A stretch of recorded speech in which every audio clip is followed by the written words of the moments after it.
Bom dia. Hoje a gente vai falar das relações interpessoais. Então, relações interpessoais são relações entre pessoas, né? Como o próprio nome diz.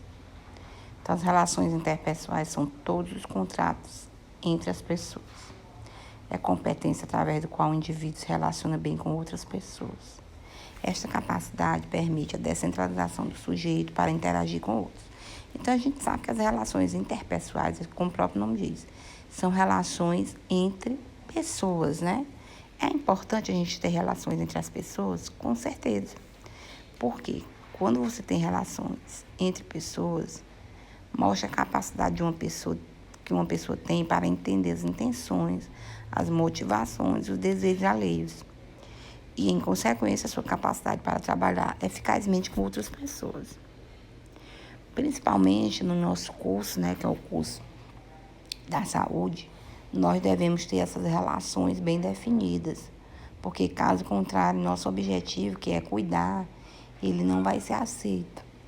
Então, as relações interpessoais, elas se desenvolvem através da decorrência do processo de interação. Não há processo unilateral, não existe processo só de um lado, existe dos dois, né? O eu e o outro. É importante relacionar-se. Então, a partir do momento em que você dá a importância de se relacionar bem, as ações que você pode ter para melhorar seu relacionamento são inúmeras. Tipo, você precisa ouvir mais, observar as pessoas, seus hábitos, as suas emoções, respeitar as pessoas sempre, procurar saber notícias das pessoas, participar de forma construtiva da vida das pessoas, compartilhar seus conhecimentos, as oportunidades, seu sucesso. Sempre manter uma boa comunicação com clareza e honestidade. Lembrar que é importante para cada pessoa, né? Então, as relações interpessoais, elas têm forças que impulsionam e forças que restringem, né? As forças que impulsionam são forças positivas, como a empatia, você se colocar no lugar do outro, você ter motivação para trabalhar, ter iniciativa, ser competente, quer dizer, conhecer sobre aquele determinado tema, dar apoio. Já as relações que restringem são forças que dificultam, né? Como a vaidade, a apatia, a dependência, a timidez, a manipulação. Quer dizer, pessoas que estão sempre pisando em outras pessoas para aparecer mais. Então, é realmente importante relacionar-se com outras pessoas, né? A gente sabe que sem esse relacionamento interpessoal, as relações não vão para frente. Então, os relacionamentos de um membro de um grupo, seja com simpatia e amizade ou de antipatia e confronto, resultam na criação, na destruição de sua eficácia como equipe, né? A valorização dos relacionamentos vem tomando força no perfil profissional que as organizações exigem. Onde se buscava, acima de tudo, a experiência técnica. Hoje ganhou-se espaço para a habilidade comportamental, de flexibilidade, inteligência emocional e a criatividade. Tanto é que quando você vai fazer uma entrevista de emprego, um dos critérios que mais é observado é como você se relaciona com outra pessoa. Porque hoje não passa mais aquela parte de você estar com conhecimento teórico em si. Ah, o fulano, ele é assim, ele é mal-humorado, mas ele estudou muito, ele sabe bem. Não. Hoje é uma soma de conhecimentos. É o que você sabe na teoria e o que você sabe na prática, minha filha. E a relação interpessoal que você tem de lidar com o outro. É fácil se relacionar? Não é fácil, não.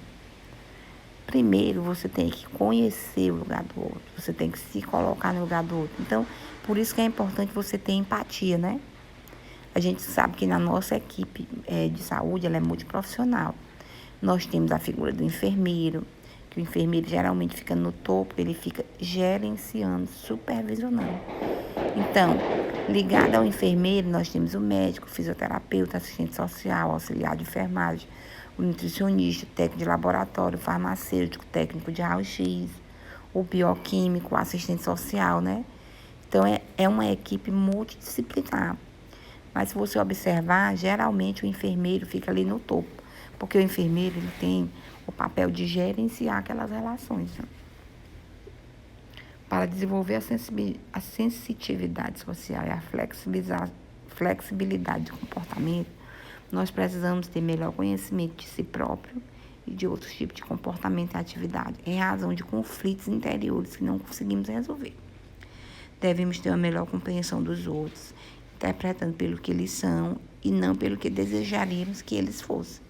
Então, eu tenho aquele funcionário que ele dá trabalho, né? Então, eu tenho que me colocar no lugar dele, certo? Que tem uns que não trabalham mesmo por conta de preguiça, né? Negligência. Mas a gente tem que, em primeiro lugar, se colocar no lugar dele para saber como é que aquele funcionário vai, né? Para ter uma melhor convivência em grupo. E quando a gente não tem essa convivência boa, aí vão surgir os conflitos, que vão surgir a partir das divergências, né? De percepção, de ideia, de opinião, e que se colocam em posições antagônicas, quer dizer, posições contrárias, caracterizando a situação de conflito. Nós temos também situações que chegam a conflito, relações de estresse no trabalho, né? Aquele trabalho que sempre causa estresse, brigas, fuxico. Ali também são situações que causam conflitos entre os outros. Como deve ser o relacionamento profissional e o paciente? Ele deve ser a melhor forma possível, né? A relação profissional-paciente, ela deve estabelecer uma relação de confiança. Porque se o profissional não passar confiança para o paciente, aí vai ficar difícil o paciente voltar e procurar seu serviço de novo. Em primeiro lugar, a confiança. Você deve guardar sigilo do que você faz. São coisas que a gente já estudou lá na ética, né? Guardar sigilo. Liberar a confiança, né? O paciente tem que ter confiança em você. Aí, para prestar a assistência humanizada, a gente também deve ter o critério de humanização como um dos primeiros lugares também para a interação interpessoal. A humanização é você tratar o outro com cuidado, com amor, é o efeito de humanizar, então é tornar humano, dar condição humana. O cuidar humanizado implica por parte do cuidador, a compreensão do significado da vida, a capacidade de perceber e compreender a si mesmo e ao outro, né? Humanizar é dar qualidade à relação profissional de saúde do profissional paciente. É acolher as angústias do ser humano diante da fragilidade do corpo, mente e espírito. Então, para ter esse processo de cuidar, é a forma como se dá o cuidado ao outro. Cuidar é mais que um ato, é uma atitude. Portanto, abrange que o momento da atenção e zelo, né? Representa uma atitude de ocupação, preocupação, da responsabilização e do envolvimento afetivo com o outro. Aí também, para ter um critério de relação interpessoal com feedback positivo, nós devemos ter a comunicação. Então, a comunicação, ela surge quando eu tento falar com uma pessoa e essa pessoa me retorna. Eu levar a mensagem e ter o feedback dessa mensagem. Sem comunicação, cada um de nós seria um mundo isolado. Então, é necessário ter comunicação interpessoal, né? Então, muitos fatores dificultam a empatia entre o emissor e o receptor da mensagem, né? O que é que pode dificultar essa comunicação interpessoal? Primeiro, julgar o outro a partir dos nossos valores, ter uma postura hostil, ter diferenças pessoais. E o que é essa comunicação interpessoal eficaz? Primeiro, você tem que ter um relacionamento interpessoal eficaz com a pessoa. Como? Tratando a pessoa pelo nome, olhar a pessoa enquanto fala, ouvir em todos os sentidos, não só ouvir, como escutar, colocar-se no lugar do outro, evitar preconceitos, inspirar confiança, manter o equilíbrio emocional. Isso vai facilitar a interação social. E a gente sabe que essa comunicação bem feita, ela precisa de um emissor, um receptor e a mensagem. A mensagem vai e volta, né? Sai do emissor, chega no receptor e volta, que é o feedback. Então, nós temos as formas de comunicação verbal e não verbal. A forma verbal, ela pode ser falada e escrita. Já a não verbal, ela vai através de gestos, posturas, clareza, né?